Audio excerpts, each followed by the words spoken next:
14 तारिख फेब्रुवारी मुइतु खलाइरो 2019 बिसिनि 14 तारिख फेब्रुवारिओ पुलवामाओ पाति थांमनि बुम बेखागै खरक 44 भारतनि सेंक्राक जवान रक हानि बागै लांमारलांमानि दिनि 14 तारिख फेब्रुवारी 2025 बिसिओ अ खरक 44 भारत हाकतरनि जवान रकनो मुइतु खलाई त्रिपुरा प्रदेश कांग्रेस कमिटिनि बखाक्तै मोमबाति सगै काई 44 मोमबाति सगै मुइतु खलाइजाखा कांग्रेस भवन त्रिपुरा पोस्ट ऑफिस चमोहनि त्रिपुरा प्रदेश कांग्रेस कमिटी नि लुआ जिबुंबाय कांग्रेस भवनो थारिख दामदक ताइ सदि थामसि जराव कांग्रेस नि आदं अग्रार अ खरक 44 भारत हानि बागै लांमारलाय रकनो मुइतु खलाइलायखा कांग्रेस कमिटिर उद्योगे আজকে এই স্মরণ সভা অনুষ্ঠিত হয়। মোমবাতি জ্বালিয়ে আমরা বীর সেনানীর প্রতি আমরা শ্রদ্ধা জ্ঞাপন করি।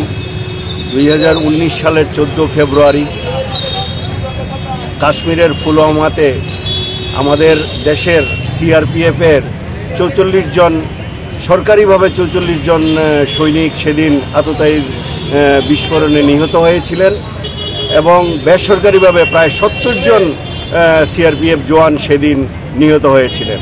কাজেই ওনাদের আত্মার সদ্গতি কামনা করে আমরা আজকে এই বীর সেনাদের প্রতি শ্রদ্ধা জ্ঞাপন করছি। মোমবাতি জ্বালিয়ে আমরা শ্রদ্ধা জ্ঞাপন করছি।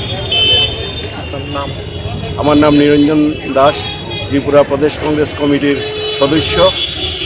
আমি এসসি চেয়ারম্যান, ত্রিপুরা প্রদেশ কংগ্রেস কমিটি।